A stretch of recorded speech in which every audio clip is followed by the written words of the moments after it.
As you know by the title, I'm going to be refurbishing some 6-pot Tokico brake calipers for my ZX9r. So I'm going to talk you through exactly what's happened so far. I bought these brakes because I was just talking on the ZX9r page on Facebook, and I was saying if I could get hold of some decently priced, decent condition 6-pots, I'd put them on my bike, so that's what is originally on the ZX9s. And a lot of people put 4-pots, either Tokico or Nissins on there, and my bike has got 4-pot Tokicos, which are exactly the same as these, but the 4-pot version. And I did recently refurbish them, and I painted them purple to match some of the fairing panels on and the design on the ZX9 that I have, which is a 2000 E1. I'll put some pictures up so you can see the before and after of those 4-pots, and they look amazing and they work great and all that, but I wanted to go back to original and have 6-pots. The main reason people change them is they say that they get spongy and stuff, I think they say, and I think the main thing is because people find it hard to bleed them properly. And if they need a full restoration like I'm doing now, full rebuild with new pistons and everything, that does get expensive. I've got most of them, I haven't got them all yet, but I'm going to build this video up. This is the first, but I've had these brakes for a few months now.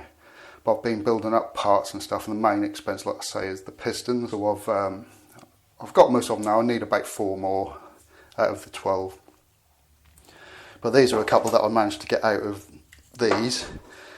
But that's what I'm going to talk to you about just now, is when I got these, this is the state they were in. I'll put a couple of pictures up of how they were. These were still together like this. I think there may have been a couple of bolts in, I can't remember, but this one in here I'm pretty sure was in this side. Hopefully you can see that. But as you can see, if you can see that, someone's drilled it out to begin with, but I've also cut a slit in it to try and get a large screwdriver in there and get that out. But obviously they had no luck getting it out. I haven't even got that one wrong with the right way, but hey, that doesn't matter. But yeah, so that was stuck in here. But what I realised, I did try drilling it out with a reverse drill bit at first, but as I was doing it, I was then thinking, hang on a minute, is there any actual dowels or anything in these portions holding them together? And I thought, I don't think they have, so I had a little look on these ones, because these ones were already apart. And as you can see, it's just flat each side, so I thought, hang on a minute, if I just knock these around, that'll eventually unscrew it. So that's what I done. I just held on to one side, and with a rubber mallet I hammered on this side, and slowly it started moving, and then eventually I could get to a point where I could just turn it and unscrew it and got those apart. And then I came into trouble, because here's all the other bits that came with it. You can see, if I just grab a few of these, you can see the state of these, because these were sitting around in a shed, someone's shed, for ages and ages, for years. And you can see they're in quite a bit of a state, really quite bad. And I think these still had a couple of pistons left in them, which are these ones, which I managed to get out. It wasn't easy. I had to use, let me just get these out of the way. I had to use this tool, which I've got parts stuck together because I ended up getting this stuck in. But you put one of these parts, into the pistons, then you screw this part onto it. This part should be between there, but this is like this for me trying to get the tool off eventually, because the tool ended up being stuck on one of them. There was no way I was getting the rest of these pistons out. They're so seized in, even with this tool I couldn't get them out. This is now stuck together. I need to get someone who's got a vice to hold that in and get this undone to get that off, because that's why it's not even in the box. But yeah, so because I couldn't get the rest of those out, I thought, well, another thing I quickly must say is that I only paid postage for these, which is lucky, so it didn't matter what set it is. You can see I started trying to sort of get them prepped. Luckily I didn't go too far with it, because I can't get the pistons out. There's only one that is out on these. But I thought, well, there's no way I'm going to get them out. You know, this has got a slide hammer and everything with it. I was trying it with that and loads and trying to twist it with big bars on it and all sorts of, so the bars were bent and everything, and that's been in and out and all sorts. So I was like, well, they're not coming out, so I'm going to basically have to give up on this. And I thought, what I'll do, because these I managed to get the ones out of this, I should be able to refurbish these. I've still got the old rubbers in, which we'll get out in a little while. So I thought, right, give up on that one. I'm going to have to buy another right-hand side caliper. So I was looking around online, and I came across one in Australia, and I thought, well, that's pretty good. You know, if I could get it from Australia, that's going to be in good condition. And it cost about $135, I think, Australian dollars, which worked out to around about £80 or thereabouts, which is about the cost you'd usually pay for one over here. So I thought I'd buy it, and here it is. Let's just move these ones out of the way. So we'll actually take this one apart in a sec because it's still together. This is from, I think, so this one's probably quite a bit older than this, because this is from an older ZX9 than mine, I believe. Potentially a B model, which is like mid-90s. But this one I think is from a 2006 Bandit or something like that, maybe 1200. I think that's what it is. It's even got the old brake pad backing plates in there and all sorts of. It's in really good condition. And sometimes you can't get these undone unless you have it on the bike and really ram them, but I managed to get them undone pretty easily. So they have been, they're not loose now, but they have been cracked. So that means I've got another one in good nick to be able to pull apart and refurbish. They're going to go apart, like I say, like the other ones. But we'll get into pulling this one apart and look at the condition. We'll get the other pistons out. What I'm going to use to get these pistons out, luckily I checked with my hands. I managed to be able to push them in just by my hands, so that they're not seized at all, which I did not expect them to be, but I had to check obviously. But as I can't use that, it don't really matter, because for these ones I should be able to get them out with this, which is another piston removal tool, which you just pop into the piston, squeeze onto this, which opens this up onto it, and then you just twist and pull out. But yeah, pull these apart, and then after I've pulled this one apart, got the old things out of these, I'll clean them up a little bit, but not too much, because what I'm actually going to do is get them aqua blasted. There's a local company not far from mine. I contacted them and said, do you think aqua blasting will get the coating off brake calipers off? And he said he thinks that will, and he said he'll only charge me £15 per half. So I'm going to do that, because it'll be nice to actually get the coating off rather than just sand it a bit and then paint it. And that'll give me a better finish, I think. And I know that'll be able to be into this aqua blasting as well, and not going to be pulling off metal. Like, you can quickly give it a bit of a blast on here and a bit of a blast in where the seals go. For these bolts, I don't know what size these are. It don't matter, you can always try a different size if you are doing this at any time. But it's Torx, not a Allen bolt. They should come undone pretty easily. Oh, sorry, that's shaking the camera. I'll just quickly snap them and then I'll come back to you. Just crack them off. I can then spin these off. Now, let's quickly take them off and get the pad retaining spring off. I've got new pad retaining springs, I've got new bolts, even these little bolts, I've got new ones of those. I'll show you what I've got in a bit once we strip this one a little bit. But look how nice and clean these bolts are. That's obviously back there because they poke out on the other side of these holes. Yeah, they're really nice and clean. And they just come apart, no problem. And here you can see they look really nice. Oh, they are only just one side, don't they? Oh, these ones are different. If you notice, you've got the channels here, nothing this side. But on the earlier ones, you've got channels both sides. That's a bit weird, I weren't expecting that. It's one of the little O-wings. I've got all brand new O-wings and everything, seals. They're really simple to pull apart, really. All there is now is obviously that. Obviously I've got brand new bleed nipples and all that. I should be able to fairly easy get hold of that. Hope you can see.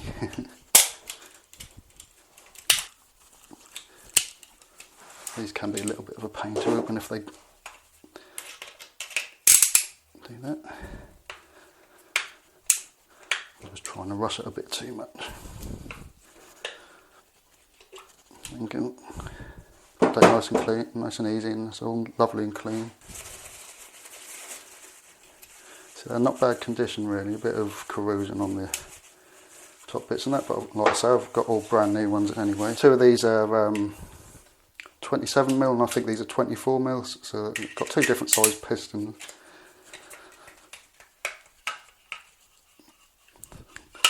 Coming out nice and easy. There we go. That all looks nice in there. The dust seals are a little bit tatty, but the main seals are really good. Just try and make sure you can kind of see that. I can't see what you're seeing at the moment. I'll just get these other ones out quickly. I won't make you watch every single one, of course. You get the gist. And I don't want the video to be too long.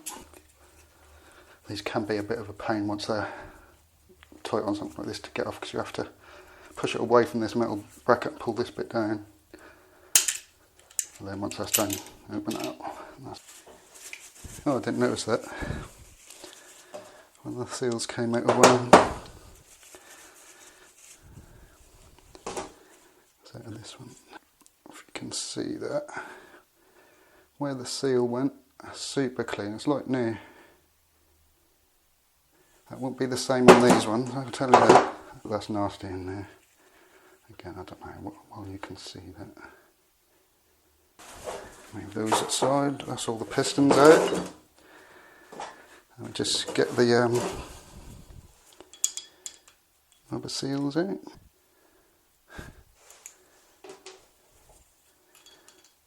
It's pretty amazing how good condition this is, so it is worth looking at on eBay, on the Australian eBay, if you want to buy bike parts and stuff, because the prices are really good. The price difference is really good, so you'll just have to. It only took about a week to get everything. But you know, you can get some good stuff, even if you're paying about the same as you would in the UK. It's worth it because they're generally going to be in better condition because they have much better weather most of the time, don't they? So those seals all look really nice condition. Look very lovely and clean, that look in there. Really nice.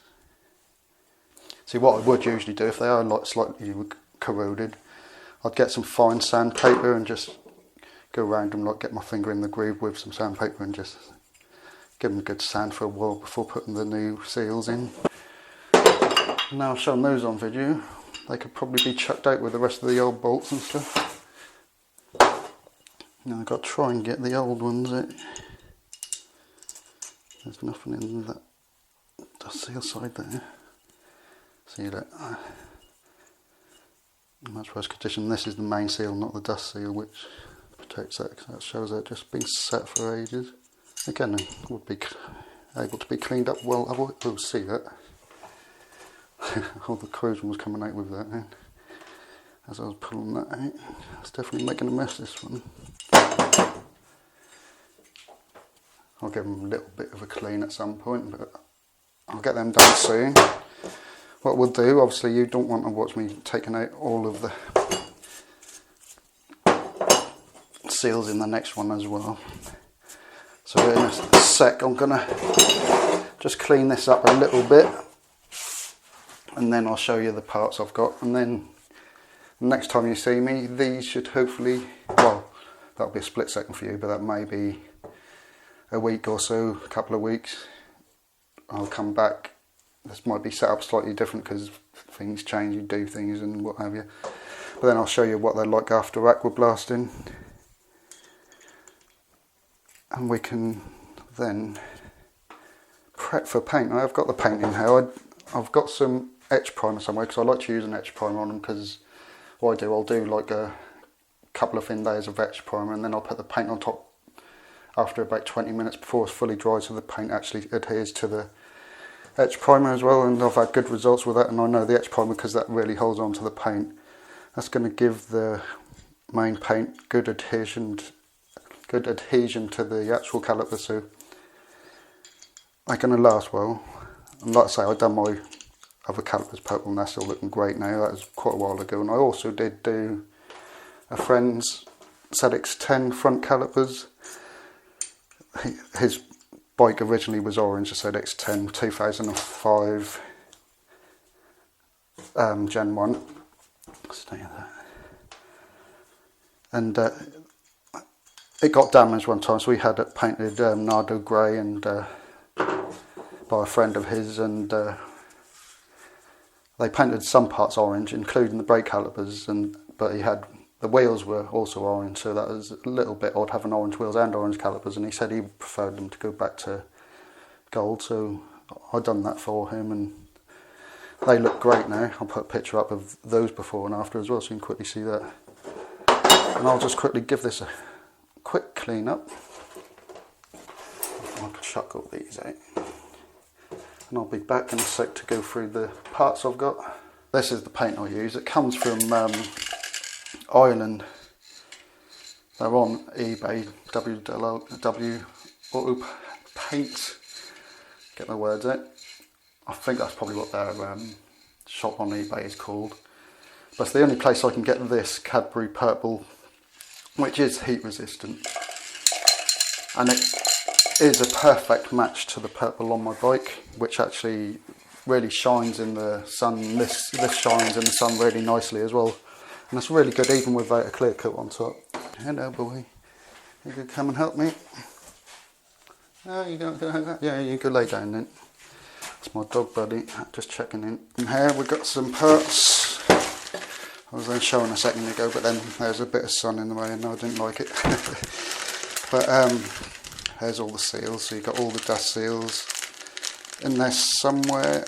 I think you can just about see in there. There's one of the small seals for in here. There should probably be 4 of them, because there'll be on these ones just one for one side, but these have one each side, as I pointed out earlier that they're slightly different, which I was surprised about. But yeah, they're good seals. I've used TRK seals before. Just tip this out a bit. One of the new pistons, and the new spring clips. It's another spring clip. Pad retaining clip, I should say, or pad retaining spring. Another, you can see one's larger than the other there, and there's another 4 that I haven't unwrapped, which I recently bought. Like I say, I still need 4 more of the larger ones, but I've got all the small ones needed, which is 1 for each caliper, so it's 1, 2, 3, 4, and then these 2 are the larger ones as well. I've got banjo bolts, bleed nipples and all that in here. All kinds of bits and pieces in there. And hair. I've got some more, as you can see. So I've got some more bleed nipples. I think some of these are for a friend's bike I was going to do, but I haven't done yet because I want their brakes redone as well. But do that sometime in the future, no doubt. But has some pad retaining pins, and the R clips are in there. And has new bolts. These ones will replace the ones that go in here. Well, did I chuck the other ones or move them over here? I think I chucked the other ones, but these will replace the ones that were in there. I know they're not the same shape as the OEM, but they should look nice in there with the purple and that. And these ones are to mount them on the bike, so they'll go in these parts here. I think I got these ones off eBay, but I got these ones from Pro Bolt, I think. And here's the brand new small ones for holding the pad retaining clips on top. All stainless steel, of course. Oh, I don't think there's much. I think it's just the pads in this bag, I think. EBC double 8-centered pads, obviously 2 pads for each caliper. There's all the receipts and stickers and stuff in there as well. Oops, sorry about that. So yeah, I've got everything needed to put them back together once these have been aqua blasted and painted. It doesn't take long to paint them, I'll just leave them a couple of days or so before I'll rebuild them. Not sure when that's going to be done, but like I say, within the next couple of weeks or so I'll put them in for aqua blasting, and they may have hold of them for a little while. And then I'll bring them back and I'll have to cover all this with dust sheets and stuff and hang them up and paint them, which I do enjoy doing actually. I'll have to do a bit of masking here and there,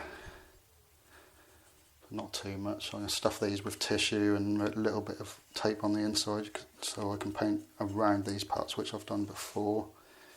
These parts I could always paint, I could always sand them back if I want to, but that would be fine to paint those parts as well. But there you go, that's all the parts. I just need to build them up after aqua blasting and painting. Pretty happy I got to this point now. There we go, I'll see you in a sec.